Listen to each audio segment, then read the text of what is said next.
और स्वामी विवेकानंद जी की जयंती है। हाँ। पूरा देश आज उनको नमन कर रहा है। अच्छा, युवाओं से जुड़ा दिवस है, तो हम सब लोग यूथ फाउंडेशन से, हमारा संगठन युवाओं के लिए काम करता है और युवाओं का संगठन है। तो आज हम सब लोग एक जिलाधिकारी महोदय को ज्ञापन देने के लिए यहाँ पर एकत्रित हुए हैं। हम सब लोग जानते हैं कि हमारे यहाँ नाटी में एक स्टेडियम बना हुआ है, करोड़ों रुपए की लागत से बनाया गया है। उसका उद्देश्य है कि जनपद के युवाओं को, यहाँ के छात्रों को जो मूलभूत सुविधाएं हैं खेल से संबंधित और जिम की, वो प्राप्त हो सके। वहाँ पे जिम भी है, इंडोर गेम्स व्यवस्था भी है, आउटडोर गेम्स भी है, लेकिन स्थितियाँ किसी से छुपी नहीं है। आप हैं केशव मिश्रा जी, अकबरपुर के रहने वाले हैं। कुछ दिन पहले ये स्टेडियम में गए थे सर, तो इनसे क्या कहा गया आप बताइए। जब मैं वहाँ पे गया तो वहाँ पे गार्ड थे, उन्होंने मुझे रोका, तो मैंने उनसे पूछा क्यों रोक रहे हैं, तो उन्होंने कहा कि अंदर डीएम के लड़के और मजिस्ट्रेट के लड़के सब जिम कर रहे हैं, तो वहाँ पे आपकी एंट्री नहीं है। सर करोड़ों रुपए की नहीं है तो थोड़ी देर के रुक जाना चाहिए था। एंट्री होनी चाहिए सर, एंट्री होनी चाहिए।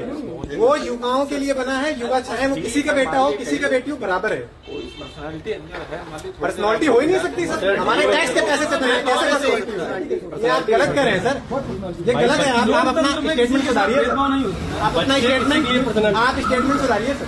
आप ऑन रिकॉर्ड कह रहे हैं कि रुक जाना चाहिए बच्चों को। हमारे टैक्स के पैसे से हम आम युवाओं के लिए बनाए, वो युवा हम हो या किसी भी अधिकारी का बेटा हो, आपके लिए सिस्टम के लिए समान रूप से एक व्यवहार होना चाहिए। वीआईपी कल्चर क्या है?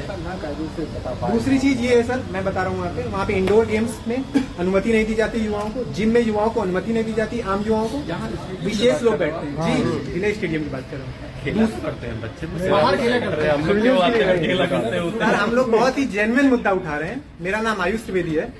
पिछले वर्ष अभी इसी वर्ष 2025 में मुझे राष्ट्रीय युवा पुरस्कार मिला है, और पिछले वर्ष राज्य युवा पुरस्कार से माननीय मुख्यमंत्री जी ने सम्मान किया और माननीय प्रधानमंत्री ने राष्ट्रीय युवा पुरस्कार सम्मान किया। तो युवाओं का मुद्दा उठाना सर मेरा कर्तव्य मैं समझता हूँ। इसके अलावा मैं बता दूं, मैं पेशे से अधिवक्ता हूँ और इस समय दिल्ली यूनिवर्सिटी में PhD कर रहे हैं सर, फर्स्ट ईयर में। तो हम लोग सर शिक्षित और पढ़े लिखे युवा है, यहाँ पर किसी विषय को लेके आए हैं तो वो विषय उठाने लायक है, उसके पीछे हम लोग पूरी रिसर्च पूरी स्टडी कर गए हैं। ऐसे ही नहीं कि सर चलिए फोटो खिंचाना है तो चलो उठा देते हैं। फोटो खींचने वाले लोग तो हम लोग सर काम करने वाले लोग हैं, हम लोग एक विषय उठा रहे हैं तो बहुत गंभीर विषय है, उसको गंभीरता से लीजिए।